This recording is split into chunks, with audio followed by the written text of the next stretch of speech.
미국과 중국의 무역 협상이 타결되고 물가가 예상치를 하회하면서 한때 나스닥은 19,800 부근까지 갔다가 중동 이슈와 관세 등으로 하락했습니다.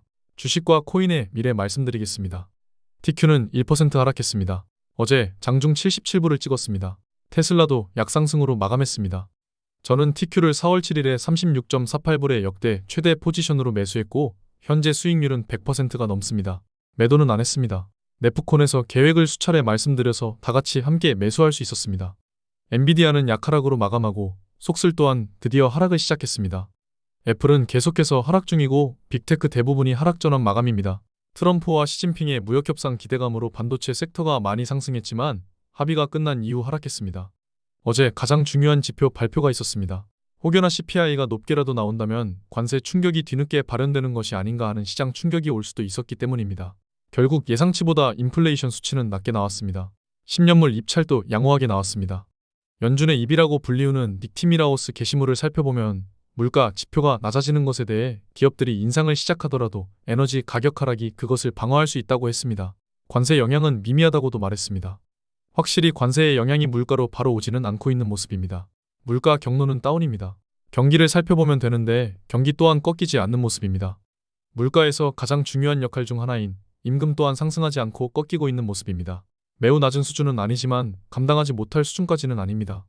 이제 금리 인하는 연준과 파월에게 달려 있습니다. 금리 인하를 안 할 이유가 없는 상황까지 내몰렸습니다. 물가는 관세의 영향에서도 문제가 없습니다. 다른 국가들은 이미 금리를 미친 듯이 내리고 있는데 미국만 안 내리고 있기 때문에 트럼프는 계속 압박하면서 금리를 내리라고 하는 것입니다. 어쩔 수 없이 파월은 금리를 내려야 합니다. 안 내릴 명분이 없기 때문입니다. 현재 당장 금리를 내리진 않을 것이라는 예측이 대부분입니다. FOMC는 다음 주에 있습니다. 결국 금리는 9월에 내려갈 예정입니다. 어제 가장 큰 이슈 중 하나는 트럼프와 시진핑의 무역 합의입니다. 중국은 희토류를 공급하기로 했고 미국은 중국의 유학생을 허용한다고 밝혔습니다. 시진핑과 트럼프의 승인만 남았다고 밝혔습니다. 최종 합의가 된 것입니다. 다만 내용을 자세히 살펴보면 중국에 대해 55%의 관세 부과 조치가 남아 있습니다. 중국은 미국의 10% 관세밖에 부과하지 않지만 미국이 부과하는 관세는 과합니다. 이 부분을 중국이 다시 뒤집을 수도 있다고 생각됩니다. 트럼프는 자존심을 구기며 시진핑에게 먼저 제스처를 취했고 중국은 자존심을 찾았지만 실리는 못 찾는 그림을 시진핑이 허용할지 의문입니다. 또한 어제 이라크 미국 대사관이 일부 철수하는 소동이 일어났습니다. 중동 전쟁 위협이 또다시 시작되었습니다. 다만 하락한 이유는 차트에서 살펴볼 수 있습니다. 중국과 합의가 원만하게 됐다는 소식은 원래는 급등재료입니다. 차트를 살펴보겠습니다. 어제 하락한 이유를 살펴보면 중동 이슈도 중국 관세가 남아있다는 사실도 아닙니다. 차트상 저항일 뿐입니다. 작년 12월 최고점을 터치하고 선물은 하락을 시작했습니다. 아무리 좋은 호재가 있더라도 이러한 저항을 한 방에 뚫고 상방으로 향할 수는 없습니다. 저항은 필수 불가결한 것입니다. 그렇기 때문에 호재에도 하락한 것입니다. 저는 어제 네프콘에서 왜 주식과 코인이 상승하는지 말씀을 드렸고 글로벌 유동성 장세를 작년부터 계속 말씀을 드려왔었습니다. 중국과 일본, 유럽 등은 미친 듯이 돈을 풀고 있고 여기에 한국 또한 뒤늦게 돈을 미친 듯이 풀고 있습니다. 미국만 속도 조절을 할 뿐입니다. 저는 이재명 대통령이 당선되자마자 네프콘을 올렸고 그때 코스피, 한국 주식은 좋을 것이라고 말씀을 드렸고 부동산도 마찬가지였습니다. 저번 주부터 한국 주식시장이 더 활기를 띨 가능성이 높다고 말씀드렸는데 그대로 진행되고 오늘도 코스피가 1% 가까이 폭등하고 있습니다. 앞으로도 좋을 가능성이 높습니다. 결국 코스피는 3,000을 돌파할 것입니다.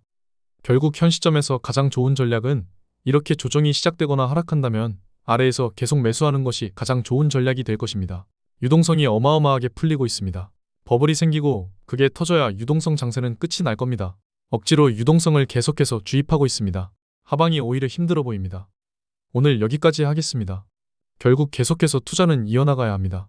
지금은 2달 하락하고 2달 동안 그 하락을 전부 메꿔버린 상황입니다. 물가가 급등하지 않고 경기가 좋은 상황에서 투자를 이어나가지 않을 수가 없습니다. 비트코인도 마찬가지입니다. 결국 유동성은 계속해서 풀릴 것이고 화폐를 좋은 자산으로 치환해야 될 것입니다. 감사합니다. 이재명 정부는 친 비트코인입니다. 비트코인 ETF 전격 허용하고 스테이블 코인 또한 디지털 자산법을 발의해서 진행시키려고 하고 있습니다. 광고 말씀드리겠습니다. 바이비트에서도 주식 거래가 가능하게 됐습니다. 모든 사용자에게 수수료 50% 할인 이벤트가 진행된다고 합니다. 자세한 사항은 댓글로 확인하시기 바랍니다. 총 78개의 주식의 CFD 거래가 가능하다고 합니다. 주식 레버리지를 할 수 있는 기능인데 스테이블 코인 기반입니다. 다만 레버리지의 경우 베타를 잘 따져서 거래를 하셔야 한다는 것을 명심하시기 바랍니다. 감사합니다. 지금까지 목숨 걸고 레버리지와 테슬라, 비트코인 투자하는 RS 미국 주식이었습니다. 감사합니다.